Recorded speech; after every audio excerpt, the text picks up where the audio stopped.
آپ کو بتا دوں کہ الحمدللہ آپ سبھی کو پتا ہے کہ یہ آپ جو بھی الحمدللہ بہت سادگی سے ہو رہا ہے، مساجد میں ہو رہا ہے. اللہ تعالیٰ اس کو برکت دے اور ہم سب کو توفیق دے کہ ہم بھی ہمارے بچوں کو نکاح مساجد بھی کریں.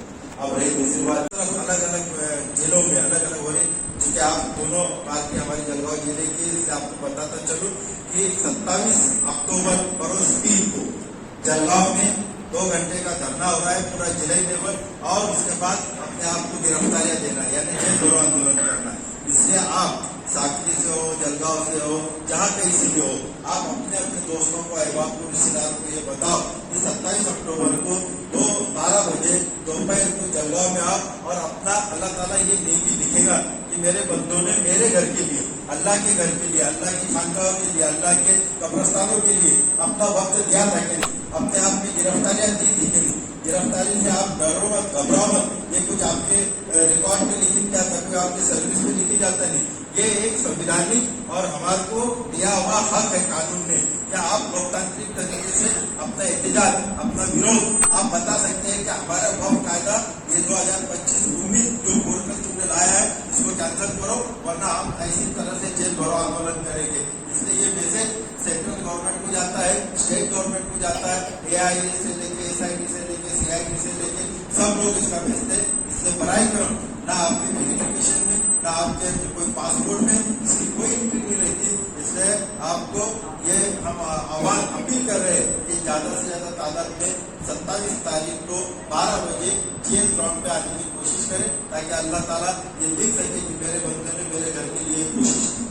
بس اتنا ہی کہتا ہوں. آپ لوگوں کو اگر اپنی کوئی رجسٹریشن کا پرابلم آئے گا یا کوئی ڈاٹا بیس کا پرابلم آئے گا تو آپ یہاں جلگاؤں میں 2 کمیٹیاں کام کر رہی ہیں. ایک کوآرڈینیشن کمیٹی ہے، ایک وقت بچاؤ کمیٹی ہے. آپ کسی سے بھی کانٹیکٹ کریں، دونوں صرف اللہ کے گھر کے لیے کام کر رہی ہے. اس لیے آپ سے محتے والا گزارش ہے کہ اپنی اپنی پراپرٹی جو خدا کی پراپرٹی ہے اس کا رجسٹریشن کراؤ.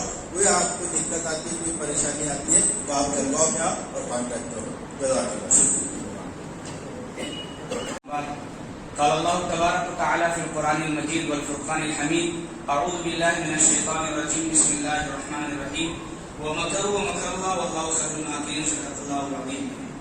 مجھ سے پہلے جو ہے ہمارے فاروق شیخ صاحب جو تعارف کے محتاج نہیں ہیں، حالات کے اعتبار سے، مسلمانوں کے اعتبار سے بڑی ذمہ داری کی باتیں ہمارے سامنے پیش کر رہے تھے.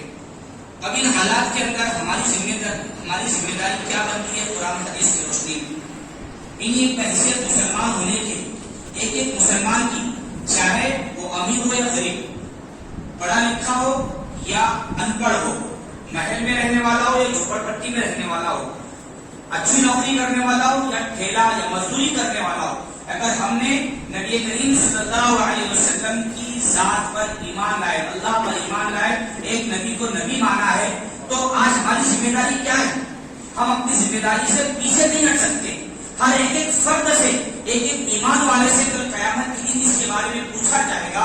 اللہ پوچھے گا، یہ نبی پوچھے گا کہ تمہارے حیات میں، تمہاری زندگی کے اندر، تمہارے سامنے میری پراپرٹی کو، میری اوقاف کی زمینوں کو، میری مساجد کو، میری خانقاہوں کو، میری درگاہوں کو، میرے قبرستانوں کو، یہ ساری چیزوں کو دشمنان اسلام، فرقہ پرست طاقتیں نگاہ جمائے ہوئے تھے، یہ قبضہ کرنا چاہتے تھے، یہ ہڑپنا چاہتے تھے. ایک بات یاد رکھو، یہ مسجد جس کے اندر ہم بیٹھے ہوئے، جس کے اندر نکاح کی تیاری چل رہی ہے، یہ مسجد نہ میرے باپ کی پراپرٹی ہے، نہ یہ مسجد کی جو ٹرسٹ ہے ان کے باپ کی، کسی کی نہیں. یہ مسجد اللہ کا گھر ہے. قبرستان جب کوئی آدمی کوئی چیز اللہ کے لیے وقف کرتا ہے تو کسی متولی کا، کسی ٹرسٹی کا نہیں، بلکہ وہ سیدھی اللہ کی زمین ہو جاتی ہے. چاہے وہ درگاہ ہو، خانقاہ ہو، قبرستان ہو، یہ ساری پراپرٹی اللہ کی ہے. اللہ کا قیامت کے دن پوچھے گا کہ تمہارے سامنے یہ ساری چیزیں ہو رہی تھی، تم نے اپنی طاقت کے مطابق، اپنی بساط کے مطابق، اپنی حیثیت کے مطابق کیا کیا. قرآن میں اللہ فرماتا ہے لا یکلف اللہ نفسا الا وسعها، کہ ہم ہر انسان کو اتنا مکلف بنا